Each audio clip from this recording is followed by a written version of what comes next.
English training programme.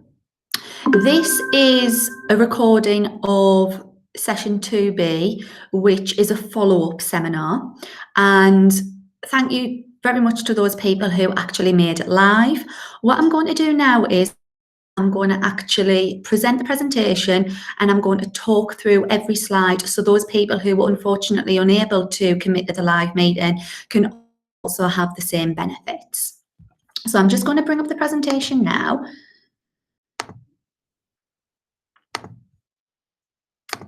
And then we should be ready to roll.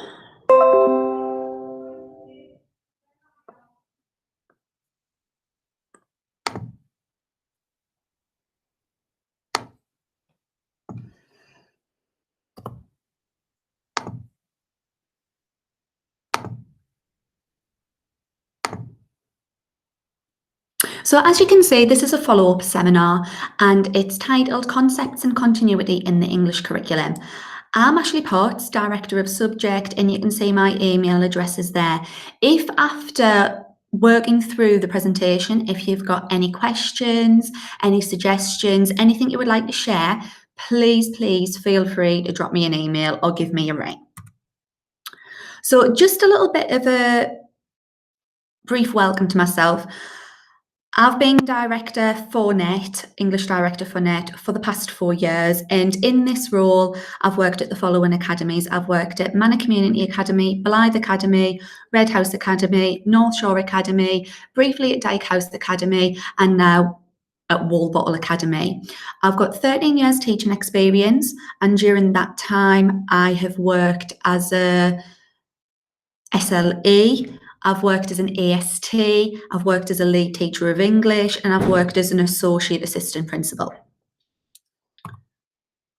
So the overview of this session, I really hope that by the end of this, we've answered 4 main questions. First of all, what is a concept? Second of all, why do writers include concepts? Thirdly, how do writers integrate concepts into their work? And finally, and the most important question is, how can we include conceptual analysis into our everyday pedagogy? Now, 13 years ago, when I was in my NQT year, I did not have a clue what a concept was. I did not know what conceptual threading was. I didn't know what deepening meant. I didn't know what interleaving was. So I'm really hoping that through this programme, you can really get to grips with some of the key things that in this day and age are integral to good and outstanding English teaching. So the first thing I want to introduce you to is our key concepts. And within the NET English curriculum, this is really part of the backbone of it.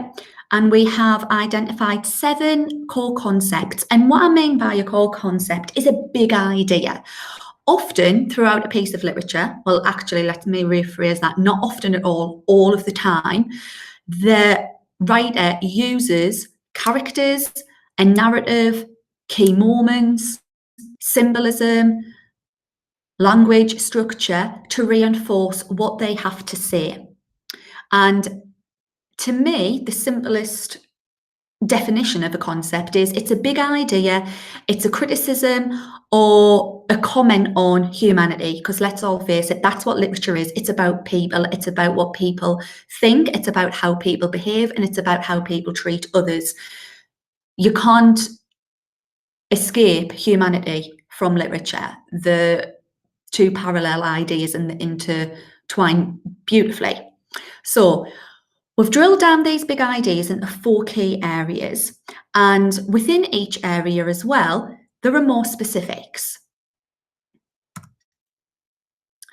So behind the 7 key concepts, or the 7 core concepts as we call them in the curriculum, we have conceptual vocabulary for every element of the curriculum for each year group.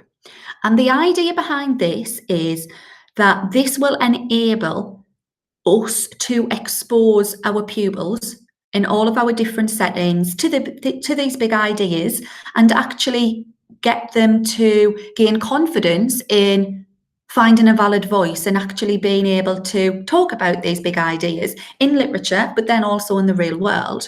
So I've taken the example of power, control and authority, the group and the individual, and you will see that there is some detailed vocabulary banks there. The vocabulary that is in red, the student should be familiar with because they are part of the Year 6 statutory spellings. Okay, so that's a nice little bit of threading from Key Stage 2 into Key Stage 3 and building that vocabulary up. Through the different schemes on each medium-term plan, you will see that these words are included. And the idea is that chronologically, if you think about a year group, Term 2B will build on the vocabulary and the concepts from Term 1A and so forth. And the idea is to get this vocabulary into our everyday pedagogy, in our everyday talk with individuals and with groups. And in doing so, build up vocabulary within our academies and make sure that we can transition this new information into the long-term memory. So what I just want to talk you through here is what we actually mean by threading concepts through our curriculum. So there's a small version of what our curriculum looks like for Year 7, 8 and 9. And I'm going to demonstrate backwards and forwards teaching, because ultimately what that leads to is the deepening of a skill and or knowledge. And hopefully you want a deepening of a skill and knowledge. So if we take Year 8, for example, and the reason why I'm taking Year 8 is because I know in your previous session, Mr. Craven focused on the Year 7 scheme. So I'm hoping that this session you can see how it actually builds on it and links back to it as well. So if we can focus on the key concept of power initially. So one of the basic ones, one that I think is accessible to all ages and all abilities, and one that as a current Year 11 teacher, I embed into pretty much every element of my teaching. So if we start with Year 8 in Othello, they start completing Othello because our curriculum follows a chronological pathway. So we start off with Shakespeare, we then go to poetry, we then go to the Victorian, we then do some non-fiction, and then there's the modern text, and then the final term is for creative writing, and I'll get to that shortly. So if we start with Othello, by this point, what we need to ensure that we are expressing to our pupils is that literature has two things. It's got a narrative and it's got characters. But those two things are tools that a writer uses to get a big idea out there. So if we take Othello, for example, there are loads, absolutely multiple layers of how power is presented in that play. So for instance, we'll start at the beginning of the play because hopefully quite a few of you are actually teaching that at this moment in time, where you're introduced to the main protagonist who is presented as physically powerful, okay? We are then also presented with Brabantio, Desdemona's father, who actually feels like he's starting to lose some kind of power that he has. His power as a powerful man in Venice, but he's actually lost his daughter, or he feels like he's lost his daughter to the Moor. So already within that narrative and within those characters, we can link those characters and key moments to a big idea. And from that, we can then think about, well, what is Shakespeare as a writer valuing or criticising? As the play develops, there is clearly an abuse of power from Iago. There's internal conflict. We see Othello go down the pathway of a tragic hero. And by the end of the play, he actually loses his power in comparison to what he had at the start. So that big idea is applicable to everything in Othello, like it is to A Midsummer Night's Dream, which our pupils will have studied the year previously. So you can actually make links and make comparisons between characters backwards there. Now moving forward to term 1B, the Net Poetry Anthology, which is a collection of poems and you will be able to see that those poems deal with issues that Othello previously dealt with. And as we move forward throughout the curriculum, we will see our pupils being able to deepen their understanding and their skill set through reflection, review, retrieval, recall. I want us to then skip to term 3B here, and I'll reiterate something that I said earlier. For me, English is about humanity, okay? Literature, there is no piece of literature that doesn't deal with power, conflict, love, or relationships. They're the backbone of every piece of literature. But a writer uses tools and key moments and other methods, other features to portray that message. Now, by the time our students have went through an absolute plethora of, let's face it, a basic version of the literary canon. So we've got Shakespeare, we've got poetry, we've got Victorian, we've got non-fiction, we've got modern fiction, covering every genre. And then we come to creative writing. At this point, what our curriculum has set up our students to be able to do is to actually have a valid voice, an informed voice, a creative voice. And by exposing our pupils to those big ideas throughout the literature, being able to express themselves in a more powerful way. And in their writing, being able to talk about loads of different concepts, being able to describe or talk about the importance of the power of the individual, to be able to talk about different types of conflict and relationships and elements of society. So it's a multifaceted approach. What I've now included is just an example from the Year 8 Othello scheme.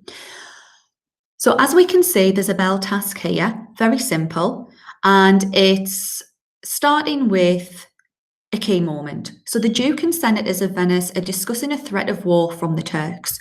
Who is the best person to deal with this threat and why?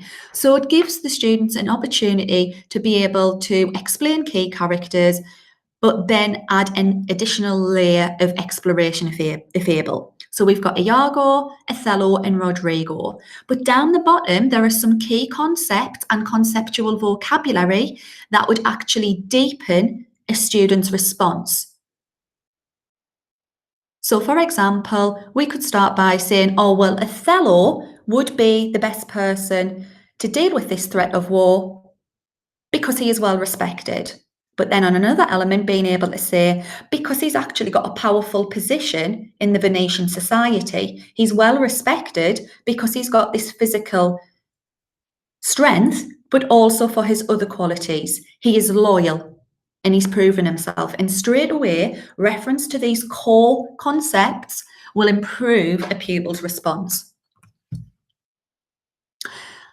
I've included another example because on this slide, I've actually included some of the conceptual vocabulary as an element of differentiation.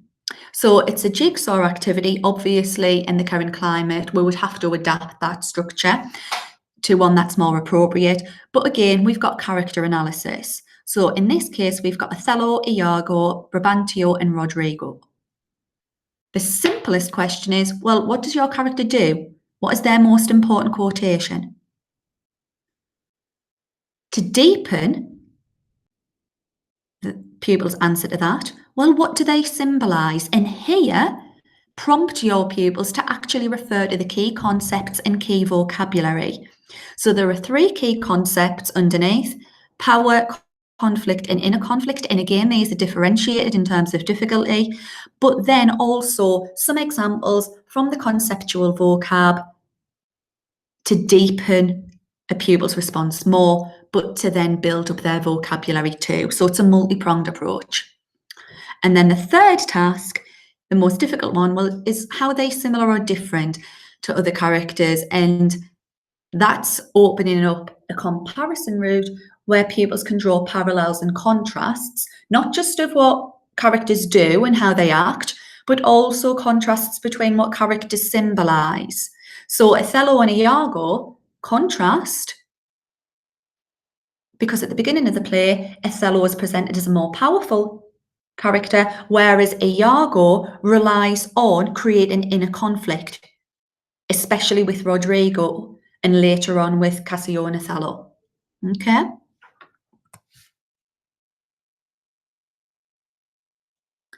On this slide is an example from the abridged version of Othello from our Year 8 scheme.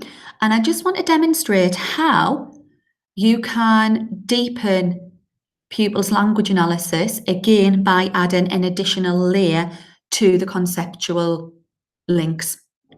So if we take the first quotation there, keep up your bright swords, for the dew will rust them. Okay. Obviously, we've got the symbolism of the sword. We would possibly request our students to zoom in on the adjective bright there and think about the connotations of that.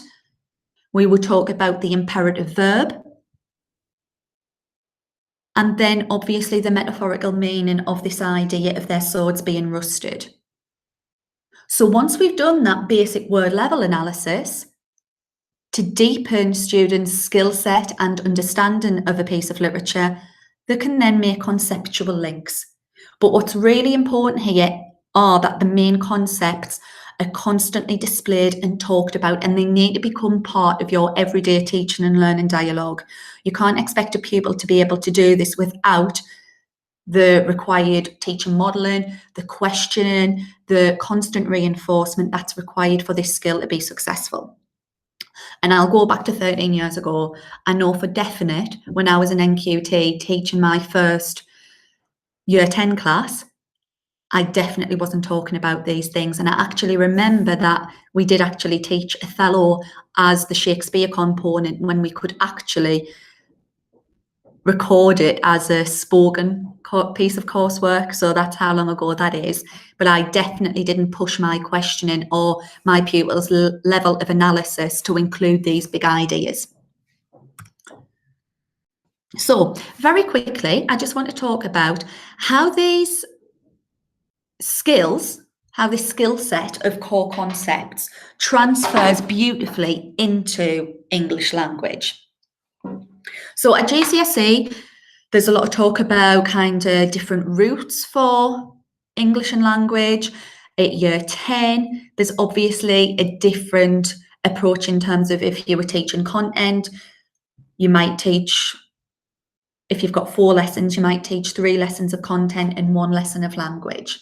But what I really want to express through this part of the presentation is that if you use our core concepts throughout your everyday teaching and learning pedagogy, it can actually be really used as an advantage between the 2 subjects. Because let's face it, English language tests the skills that you would expect your pupils to be able to apply in literature. So there are 5 main skills. The first one being retrieval and synthesis, the second one being method analysis, either language or structure, the third one evaluation, the fourth one comparison of viewpoint, and the fifth one the descriptive and the transactional writing. And the key message that I want to give across here is whenever you have pupils demonstrating a key skill in a particular question, following a particular exam routine and Peel paragraph structure, if you can add in conceptual analysis, that ultimately is a quick route to perceptive analysis, which is the top end of the English language mark scheme.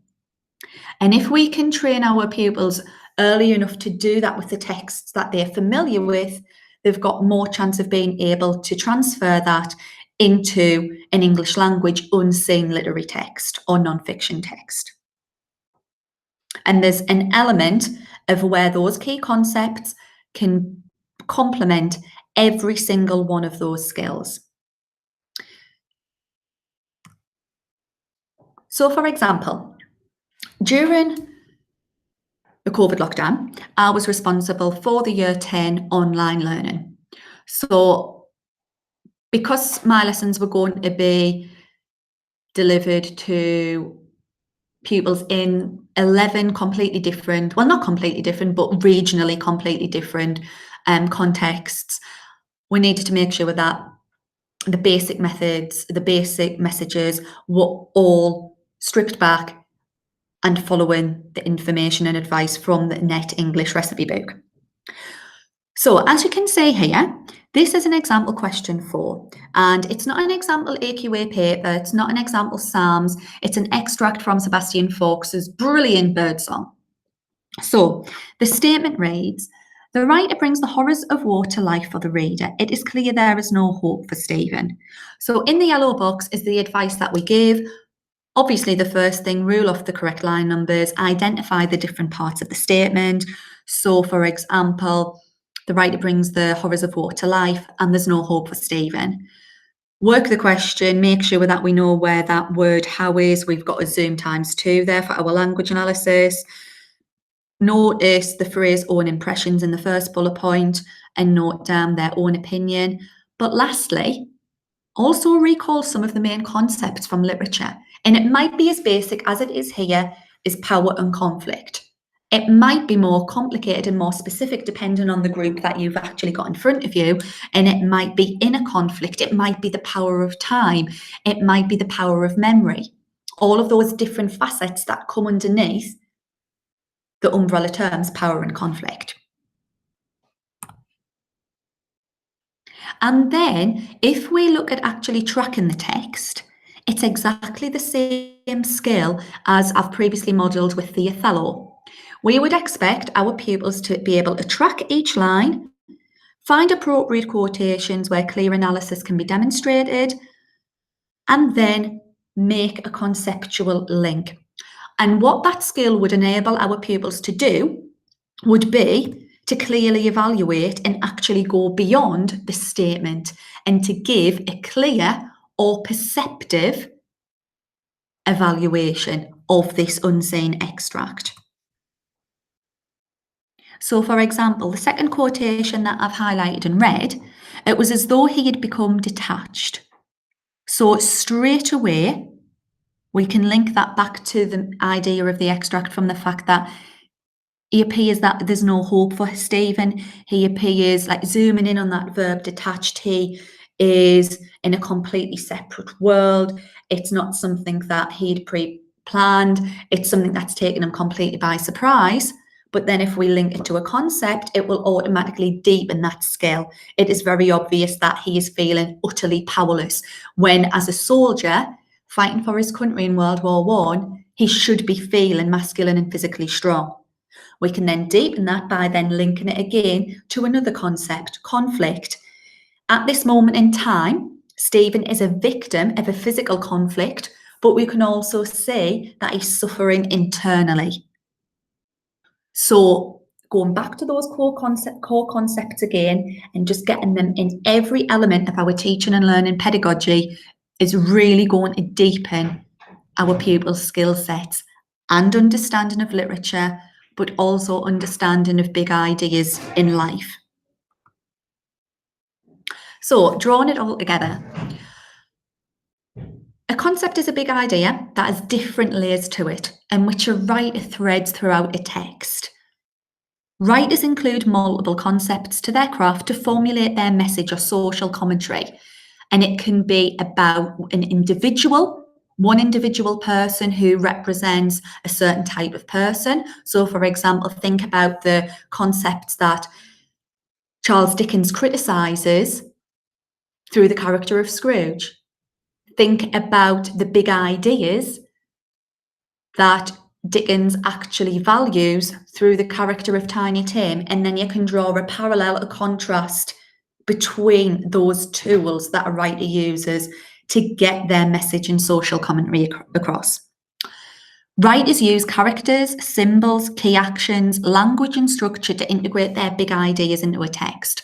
No matter what you are analysing, if it's a character, if it's a use of some symbolism, if it's a key moment, a key action, if it's a key quotation, if it's a structural feature, you can always then link that to a big idea, one of our core concepts. And ultimately, this is what we want. We want this analysis of big ideas to lead our young people to becoming informed about humanity and being able to find their own valid voice. And just before we end, I just want to quickly go back to this skill, this writing. That's so important. A pupil's writing is going to be so much more powerful, so much more meaningful if they've got something to say, something real to say. For example, in their descriptive writing, if they're describing the battle between man versus nature, the exploring the insignificance of mankind in comparison to the absolute power of nature.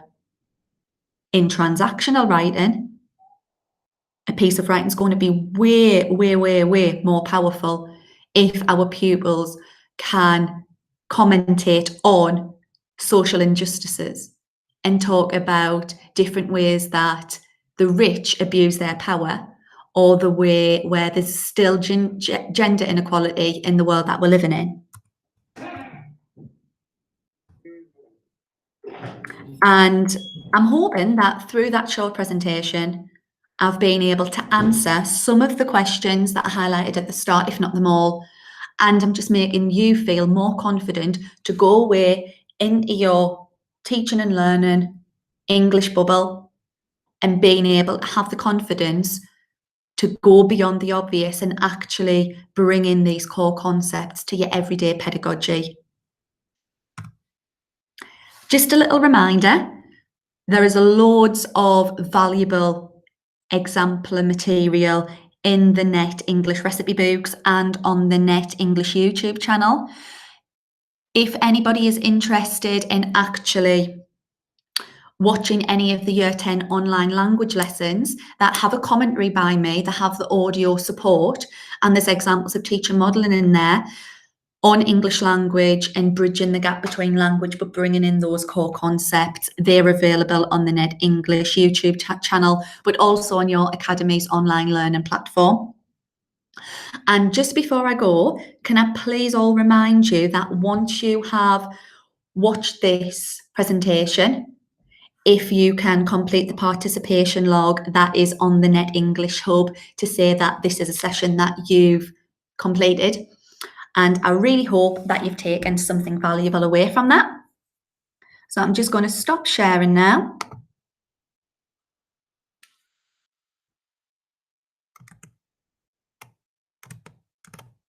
Thank you. And just to reiterate that if anybody has any questions, suggestions, if you would like to send me any example lessons where you feel that you've actually been able to include some of these core principles, these core concepts, please send them over. I would love to see them. Any evidence in pupils' exercise books, that would be brilliant. Thank you.